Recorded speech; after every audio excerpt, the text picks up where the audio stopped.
নমস্কার, আমি মামনি। আমার বাড়ি বামুনহাট হাই স্কুলের পাশে। তোমরা যারা যারা আমার কাছ থেকে কেক অর্ডার করতে চাও অবশ্যই মেসেঞ্জারে যোগাযোগ করবে, আমার হোয়াটসঅ্যাপ নাম্বার দিয়ে দেবো। এই ফার্স্ট টাইম আমি একটা ইউনিকর্ন থিম কেক বানাবো, আর অর্ডারটা এসেছিল আমার চৌধুরীহাট থেকে। আর আমি এই কেকের মধ্যে কি কি ব্যবহার করেছি সেগুলো তোমাদের সঙ্গে শেয়ার করব। তো চলো প্রথম থেকে ভিডিওটা দেখতে থাকো, তাহলে কেকের মধ্যে কি কি আমি ব্যবহার করেছি বুঝতে পারবে। আর কেকের মধ্যে আমি যে যে জিনিস ব্যবহার করি সব ব্র্যান্ড কোম্পানি জিনিস ব্যবহার করি, তার জন্য বাজারের থেকে আমার হাতে তৈরি কেকগুলোর প্রাইস একটু বেশি হয়। আর আমি কেক আগে থেকে বানাই রাখি না, কেউ যদি অর্ডার করে তাহলে আমি কেক বানাই। তো তোমরা যদি আমার কাছ থেকে কেক নিতে চাও অবশ্যই একদিন আগেই অর্ডার করবে। আর একটা কথা তোমাদেরকে বলে দেই, তো দেখো বাজারের কেকগুলো থেকে আমার হাতের তৈরি এই কেকগুলো কিন্তু অনেক ভালো। এর জন্য বলছি, তার কারণ হচ্ছে আমার কাছ থেকে যারা যারা কেক নিয়েছে ওদের কাছ থেকে রিভিউ নিয়ে তোমাদেরকে জানাচ্ছি। আজকের এই কেকটাও কিন্তু আমি 3 টায়ারের মধ্যে বানাবো, মানে 3 ধাপ। তো প্রথম লেয়ারটা আমি 8 ইঞ্চি মোল্ডে বেক করেছি, তারপরে এটা হচ্ছে 6 ইঞ্চি মোল্ড, আর টপের লেয়ারটা হচ্ছে 4 ইঞ্চি মোল্ডে বেক করেছি। এই কেকটা ছিল ম্যাঙ্গো ফ্লেভারের, তো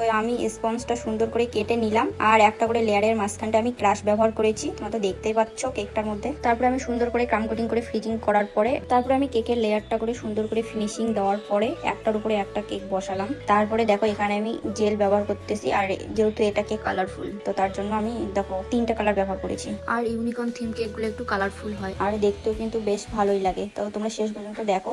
আর এখানে দেখো আমি একদম নিচের যে লেয়ারটা আছে ওখানে আমি দেখো রোজ বানিয়ে দিচ্ছি, আর এইরকমই ছিল পিকচারটা, তো আমি ওইটা দেখে দেখে আমি ট্রাই করতেছি।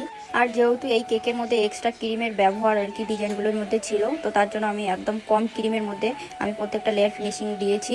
আর শেষে দেখো অনেক ক্রিম দিয়ে কিন্তু আমি এখানে ডেকোরেশন করতেছি।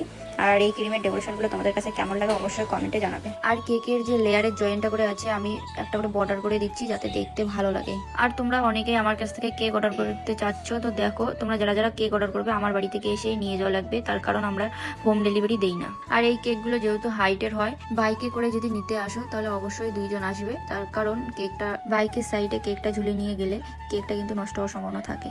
আর এই কেকটার মধ্যে আমি 2টা নজেল ব্যবহার করেছি, একটা 2D রোজ নজেল আর একটা মোদক নজেল। আর 2D নজেল দিয়ে আমি ইউনিকর্নের চুলটা বানিয়ে নিলাম, তারপরে আমি একে একে এখানে টপার্স গুলো বসিয়ে দিচ্ছি। আর এই টপার্স গুলো কিন্তু খাওয়া যাবে না। আর এখানে আমি স্প্রিঙ্কল দিয়ে কিন্তু কেকটা সুন্দর করে সাজিয়ে নিলাম।